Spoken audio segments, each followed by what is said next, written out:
Hello there everybody, this is Graham, also known as the Collector 75, and welcome back to part 6 of my Transformers G1 Marvel UK Comics review. Right, yeah, sorry about the part 5 going on for about 25 minutes. That was way longer than I actually wanted it to, so hopefully this part won't go on as longer. I'm only going to be doing 10 issues in this one. So we're going to move straight on with issue number 51. This was the return of Megatron.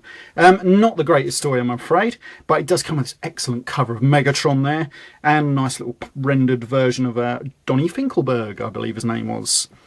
Yeah, so we're going to go into the issue itself.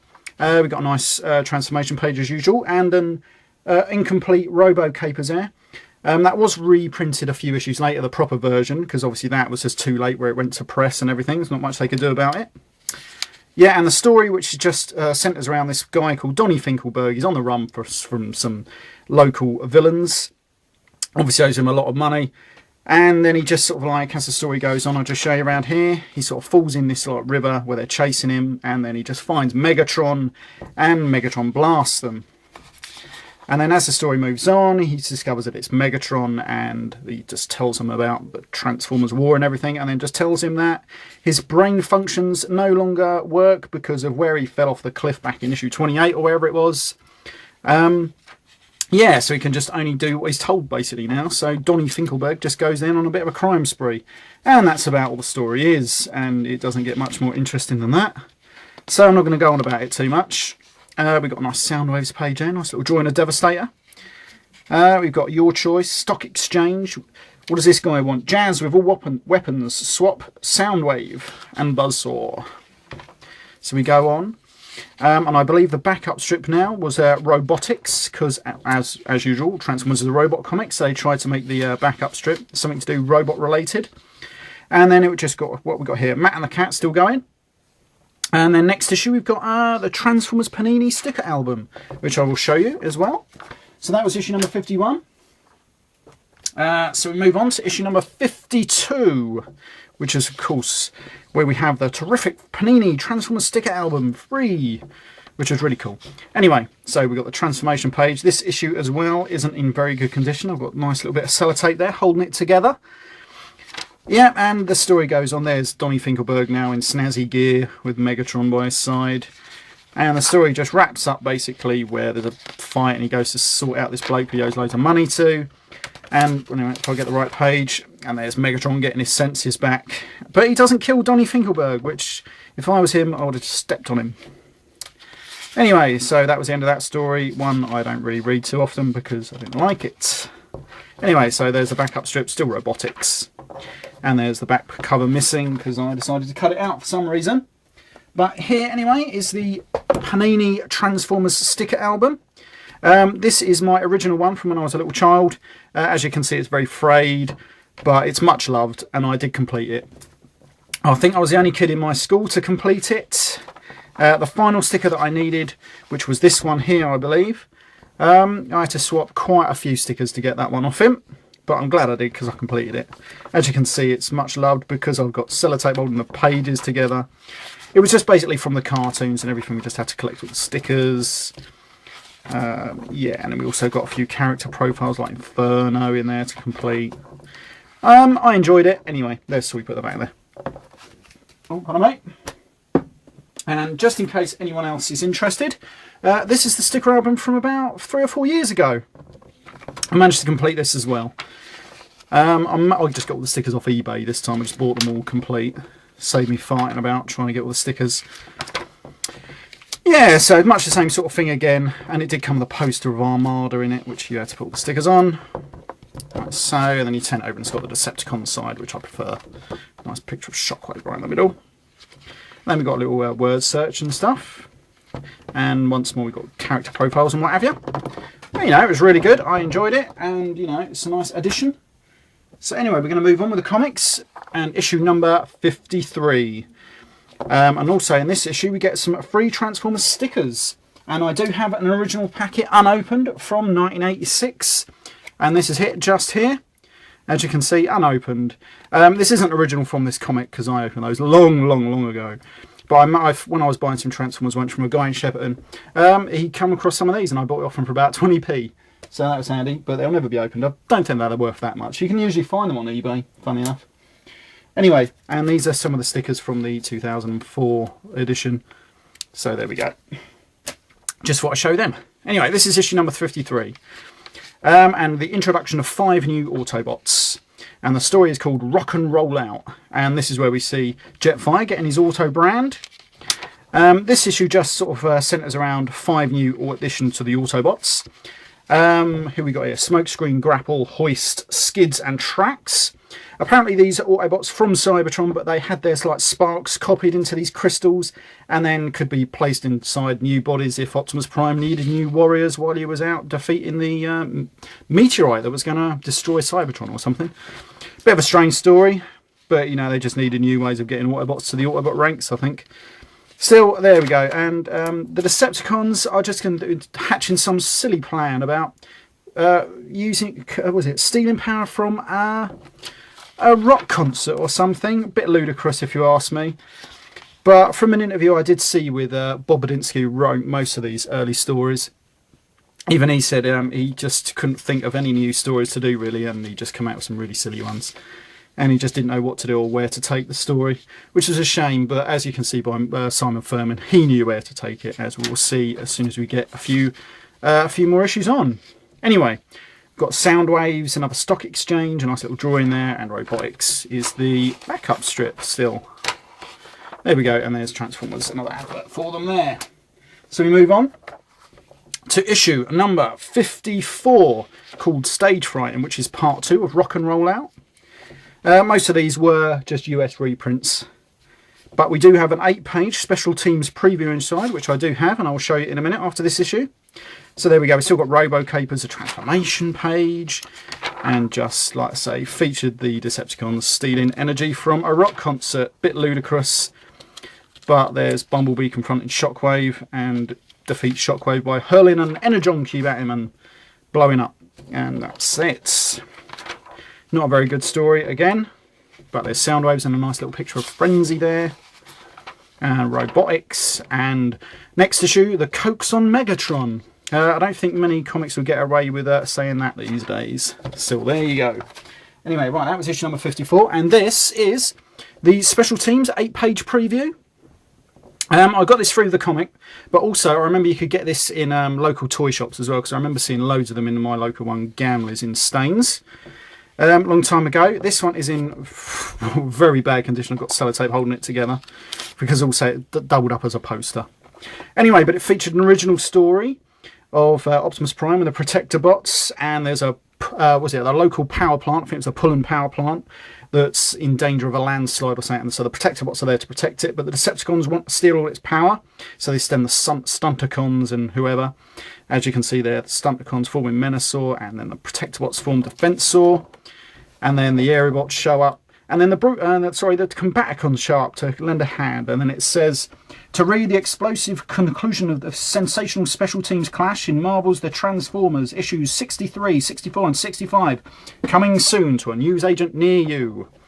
So that was about 2 months off, unfortunately. But it does feature and continue the story. Now let me see if I can open this poster for you, if it's not stuck together. Here we go. It just had a nice little poster of all the Special Teams, the Protectobots, the Aerobots, the Stunticons and the Combaticons. I had this up on my wall for about 2 or 3 years, probably longer. I'm surprised I managed to get it off the wall, to be honest with you, because I used to use really dodgy double-sided tape that I got off my old man from where I used to work. Anyway, we go on to number 55. This is called Robot Master. And sort of like we have Megatron there, sort of trying to get some coal, but he can't process it, so he gets frozen. And then I believe this Earth Intelligence Agency, I can't remember, I know it's called Triple I, but I can't remember what all the I's stand for. It was something about the Information and Intelligence Institute or something like that. Well, I'll try and find out. But yeah, and they decide to use the, because obviously, well, they want to explain away the Transformers on Earth, and they think it's better that they are explained away as a terrorist organisation. rather than aliens from outer space. So they create this, or they concoct this person called Robot Master, and he's supposed to control all the Transformers and, you know, issues ransom demands and everything. Yeah, so that's the end of the first part of the story, and we've got Soundwaves, more pages where I've cut out. I did stop doing that eventually, so don't worry. Anyway, we've got Rocket Raccoon at the moment on the backup strip, which is I could never get into, but my brother could for some reason. Right, so then we come to issue number 56. Nice cover there with Megatron on it. And now then, here we go, like I say. More transformation, Robo-Capers. Right about now, the Decepticons think that that idea for Robot Master is very, very good for discrediting the Autobots. So they capture Robot Master at the end of this issue, I believe. Here we go, that's them, trying to say why he should live. And they continue with the story. And Megatron acting like as if he's controlled by Robot Master. But of course, the Decepticons control Robot Master because they don't want the Earth people to have an alliance with the Autobots. So anyway, here we go with Soundwaves. That was a much better story as well than the previous two. And had a lot of possibilities. Anyway, next issue is where it says The Plight of the Bumblebee, I believe. And is Bring Me the Head of Bumblebee. Right, so that was issue number 56. Moving on to this fantastic cover with Shockwave on it, where he just speaks out aloud, "Bring me the head of Bumblebee." And here we go on. Just called Plight of the Bumblebee. And it's just sort of like where they want to implant a tracking device or a listening device on Bumblebee, really, or something, maybe to control him, I can't remember. It's not the great story on Earth as well. But there we go, so I'm not going to speak too much about that one. But there we go. So still Rocket Raccoon's the backup strip. And just the next issue is continuation of the story. And there's another little advert for all the specials out that year. So we move on to issue number 58. With a reprint of the American cover, I believe. So you go on and it's just the continuation of the story.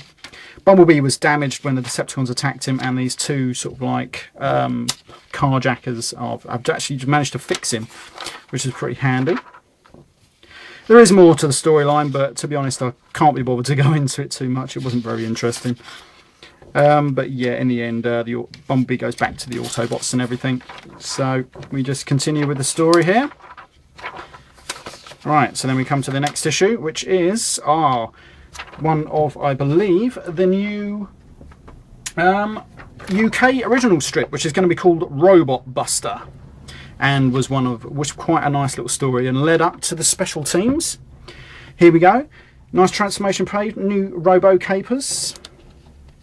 And this is, I believe, the Robo-Capers telling about... Remember the Robo-Capers that I said where it was incomplete? I think it was at the start of this review. This one is where we've got Soundwave in the Marvel offices, basically showing them how it should be done or something. Anyway, back to the story. This is where they decide that if Buster's going to spend a lot of time with the Transformers, they really should have some form of protecting himself. So they, Wheeljack and Ratchet, create this suit for him. But Optimus Prime can't believe it, and he orders the suit destroyed at once.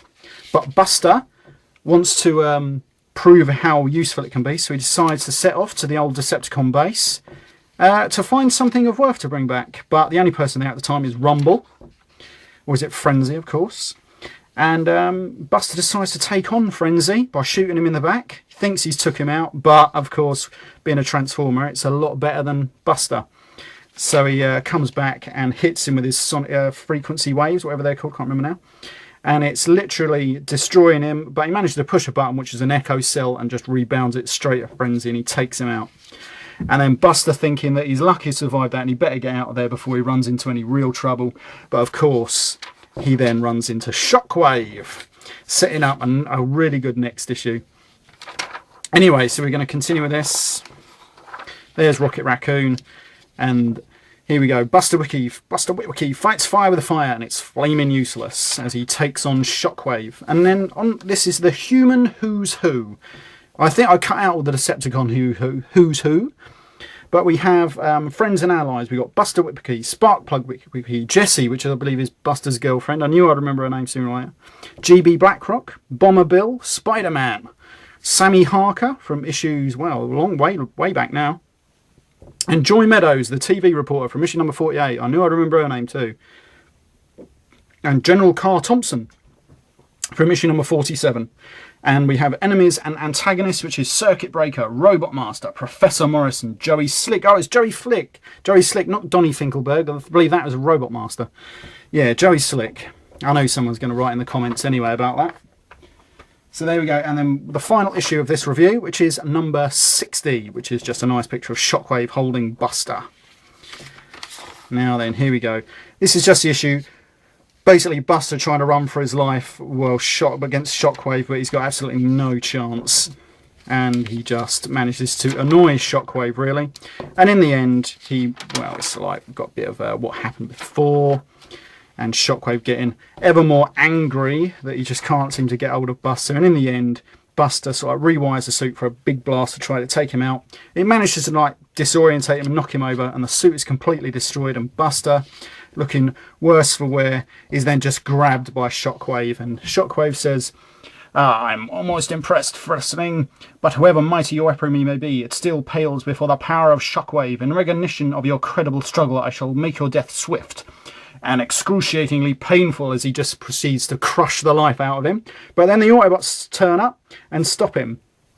And then the Autobots give him an ultimatum of just telling him to do one, basically. And Shockwave just complies, because he knows he's got no chance against all those combined Autobots. But then Shockwave isn't happy, and he decides that he wants revenge on Buster Witwicky. A bit out of character for Shockwave there, but as we can see, although he likes to not be ruled by emotions, you can tell he is, which is what I like about him. He's a bit enigmatic character sometimes, which I do. But anyway, we lead up to issue number 61, which is the return of the Constructicons, and I believe we have the start of Biggles, I think. Don't know if I missed it in last issues, but this is just a comic adaptation of the film Biggles, which I remember going to see when I was a kid, I believe. And every sort of like issue would have another part of the story. It led up to about a quarter of the way through the film, I think, or was it halfway through the film? And then it said you just got to watch the film for the rest of it. But yeah, it was really good. Anyway, that's the end of this review. I shall see you all again in part 7. I hope you liked it, and thanks for sticking with it. See you all next time.